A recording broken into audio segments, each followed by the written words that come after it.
Quero antes dar uma palavra à igreja, reconhecendo a saudade que eu estava de revê-los, de estar aqui, de encontrar com os amigos, amigas, pessoas tão importantes na minha vida e que sempre que encontro com vocês, meu coração se enche de alegria, de saudades, de tantas coisas que nós vivemos juntos.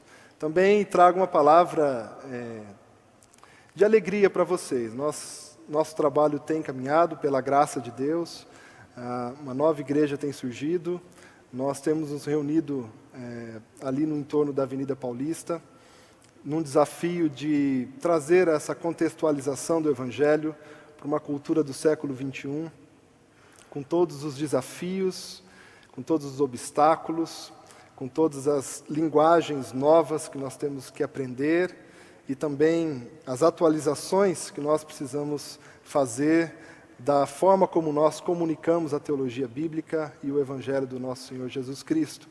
E o que nos dá a garantia de que isso está sendo feito de forma correta e também que terá sucesso é por conta do Senhor da igreja, que é o nosso Senhor Jesus Cristo. Então, pela capacidade dEle, pelo poder que vem dEle e pelo Espírito dEle que nos orienta, nós então temos a alegria de fazer parte desse empreendimento que se chama igreja, a esperança para o mundo.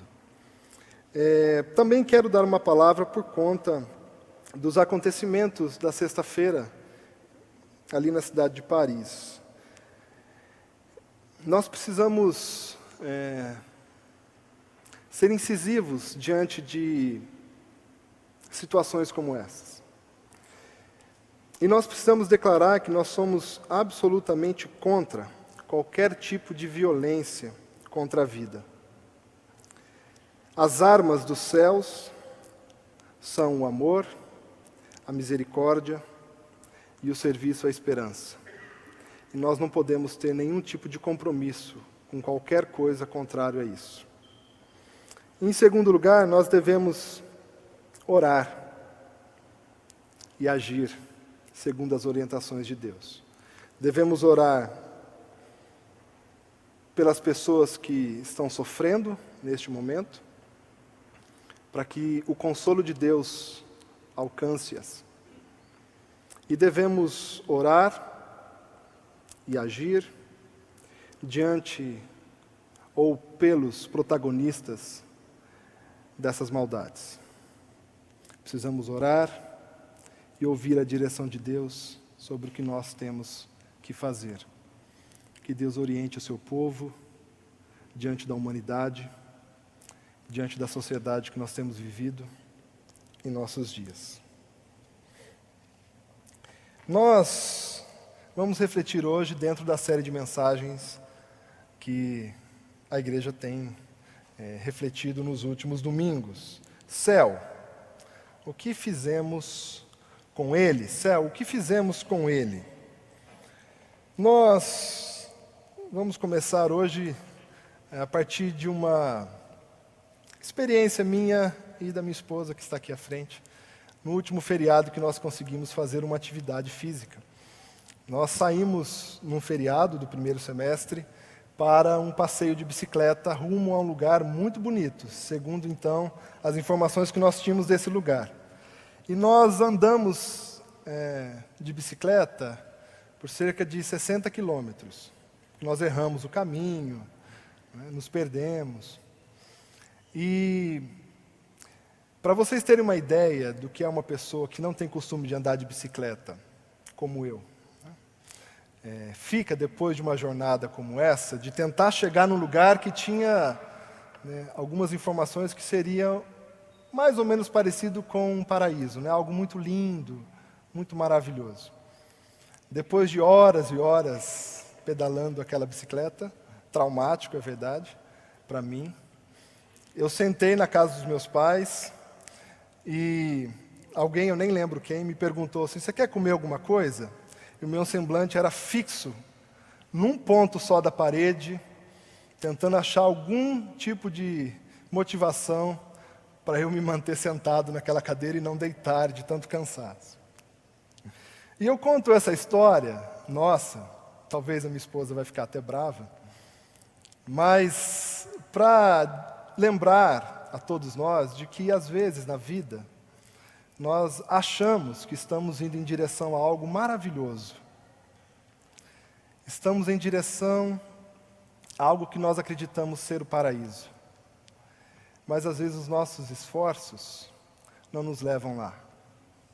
E nós não encontramos esta cidade maravilhosa que nós queremos encontrar. Conto essa história para que nós lembremos que os nossos esforços não são capazes de nos levar a uma situação de céus. Eu conto essa história também porque nós não conseguimos chegar naquele lugar tão especial que nós achávamos que tinha. Na verdade, nós chegamos, mas ele não era aquilo que nós imaginávamos quando nós começamos a pedalar. E pode ser que, dependendo do céu que você esteja buscando, você não vai alcançar também. Por isso, nós precisamos fazer algumas reflexões sobre os céus. E entendermos um pouquinho o que nós fizemos com ele. E eu quero trazer aqui algumas afirmações a respeito do que possivelmente nós fizemos com os céus. Em primeiro lugar, nós tornamos os céus algo material, algo que nós poderíamos conquistar. Eu não sei quantos aqui já foram no shopping Eldorado, aqui em São Paulo, e repararam que o nome de cada andar daquele shopping leva o primeiro nome chamado átrio.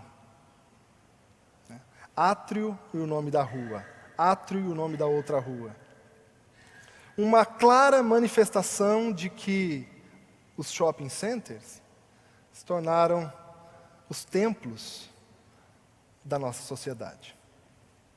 Os shopping centers se tornaram a grande realização dos nossos esforços, em que os bens materiais são as gotas desse céu que nós almejamos. Embora nós não estamos percebendo muito bem para onde a nossa sociedade tem caminhado, nós temos que nos atentar, porque pode ser que os bens e o que a riqueza tem nos oferecido sejam as coisas com que nós temos nos contentado. E, mais que isso, nós também somos uma sociedade fortemente utilitarista. Nós preferimos, sim, o aumento do nosso prazer e a diminuição da nossa dor. O que nós pudermos fazer para que a nossa alegria, a nossa felicidade, o nosso prazer aumente, nós faremos. E para que a nossa dor diminua, nós faremos ainda mais. Nós somos, além de uma sociedade utilitarista, nós somos também uma sociedade imediatista, que quer tudo para o hoje, para o agora.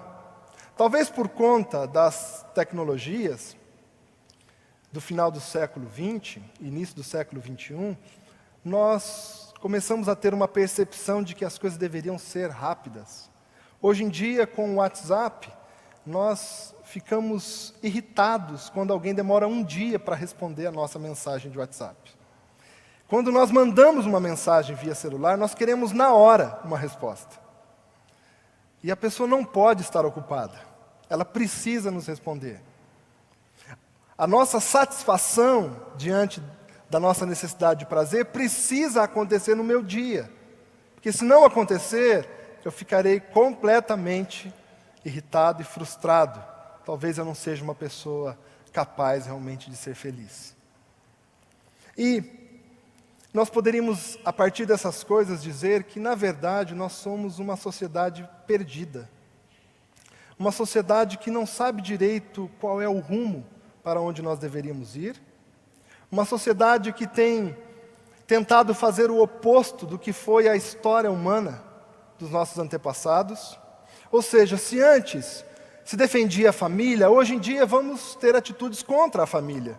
Se antes o casamento era algo respeitado, vamos agora respeitar a vida individual, a vida a sós, com vários parceiros.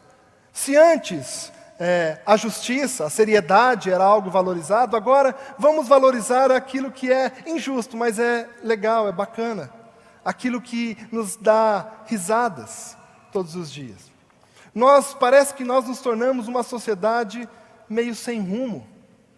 E diante desse caminho que parece não ter um fim, nós nos perguntamos: o que é o céu, afinal de contas? O que é o céu? E o céu, para muitas pessoas, tem sido aquilo que dá prazer, aquilo que pode ser confundido com felicidade.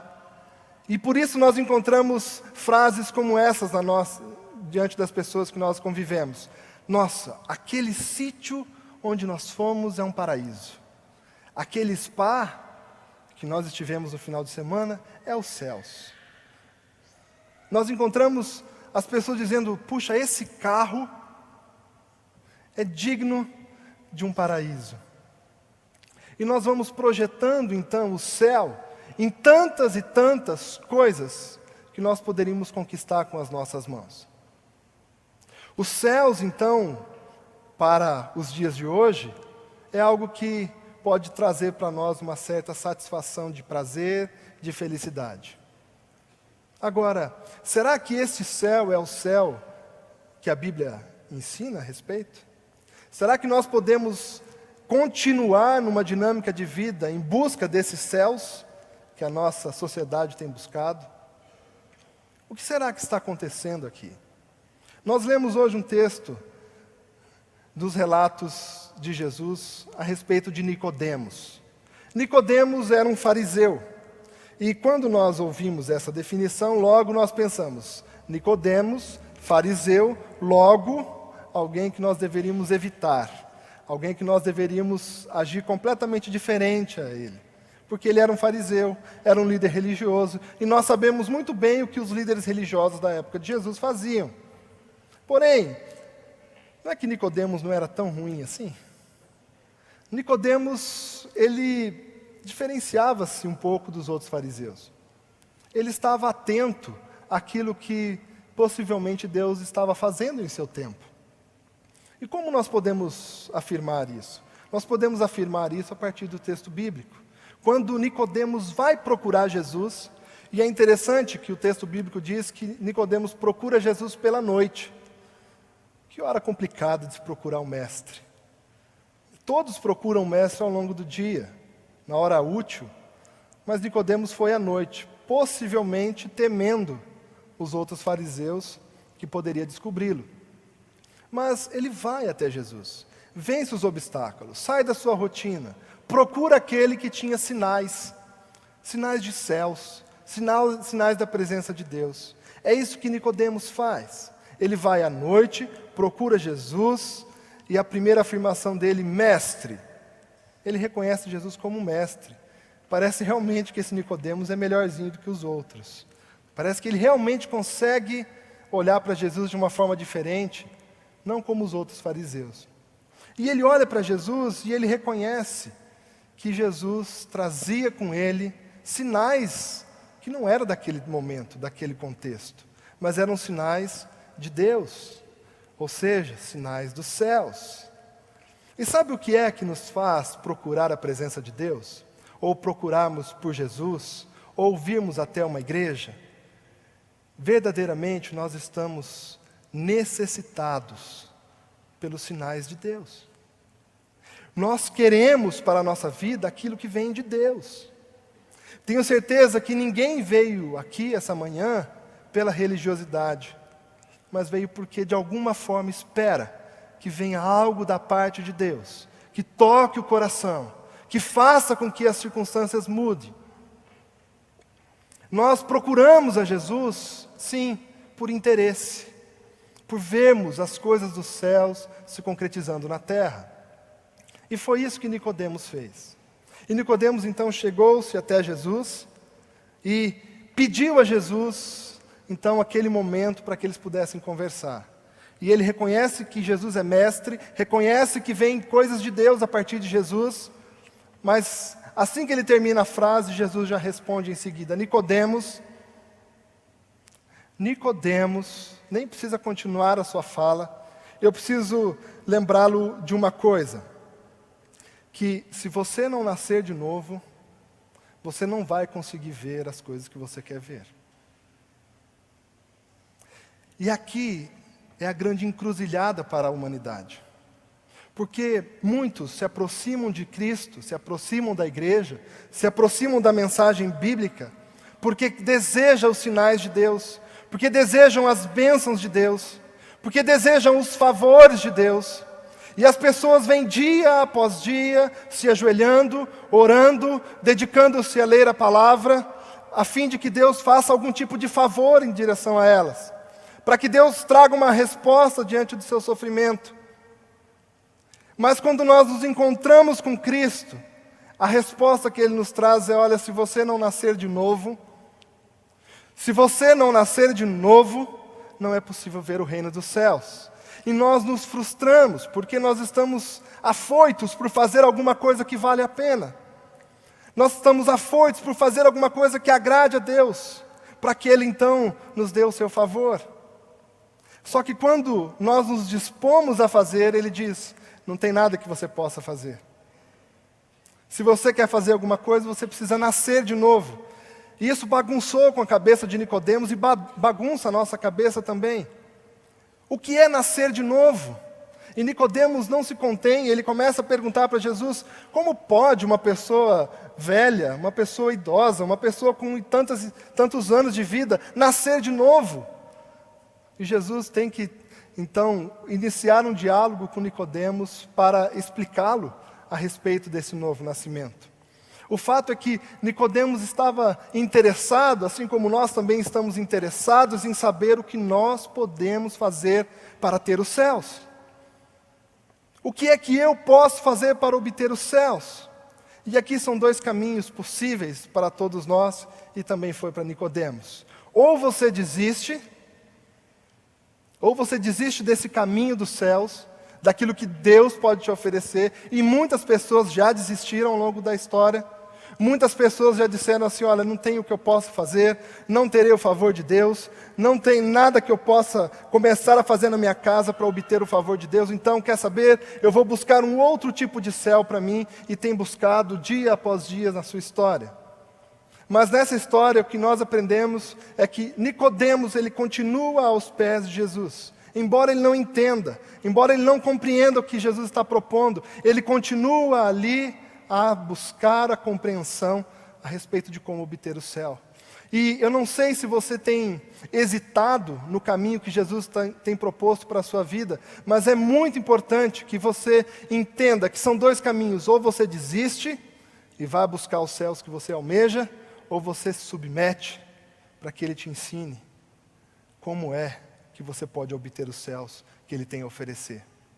Se você tem hesitado no caminho que Jesus tem te proposto, quero encorajá-lo. Persista.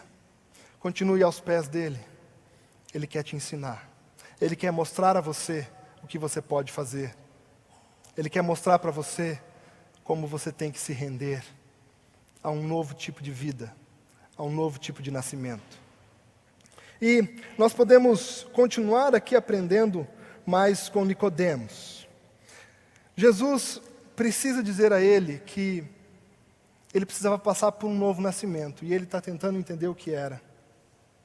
E Jesus fala: se você não nascer da água e do Espírito, não tem jeito. O que vem da carne é carne, e o que vem do Espírito é Espírito. Jesus está mostrando dois mundos, duas realidades. A primeira realidade é a realidade da carne, essa que nós conhecemos, essa que o utilitarismo vem e toma conta, ou seja, a máxima do prazer e a minimização da dor. Isso é carne. E contra ou a favor das coisas da carne, nós só podemos fazer a partir da nossa capacidade. O que vem da carne é carne. E Jesus coloca a outra realidade: o que vem do Espírito é Espírito, que vem da água e do Espírito. E Jesus está dizendo sobre dois batismos. O primeiro batismo, que ele passou da água, que veio já pelos sinais do reino de Deus a partir de João Batista. Veio da água, sinal de limpeza da alma, limpeza do corpo, para uma nova realidade. E ele está falando do batismo do Espírito, aquele que ele, pelo seu sacrifício, podia trazer pelas pessoas.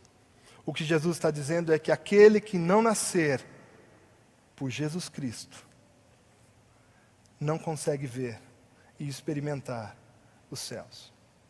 Nicodemos, e todos nós aqui, se você não nascer da água e do Espírito, não tem como. Não tem como você acessar os céus. Como é então que nós podemos nascer da água e do Espírito? E Jesus explica então para Nicodemos e para todos nós. Vocês têm visto o nosso testemunho, as nossas práticas, mas vocês não têm dado ouvido.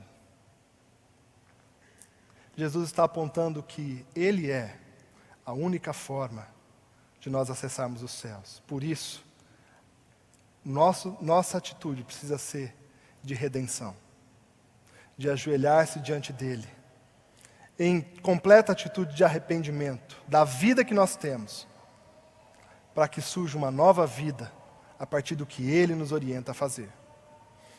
Então não tem como, para todos nós, entendermos e vivermos os céus, se nós não nos rendermos aos pés de Jesus Cristo. Enquanto nós não renunciarmos os nossos valores, enquanto nós não renunciarmos os nossos sonhos, enquanto nós não renunciarmos os nossos bens, enquanto nós não jogarmos fora as nossas armas carnais, enquanto nós não mudarmos a nossa perspectiva de mundo, enquanto nós não nos arrependemos da vida sem Deus, não é possível compreender e adentrar os céus. E Jesus se coloca, então, como guia para que todos nós possamos viver os céus. Vejam o que Jesus está então propondo para todos nós.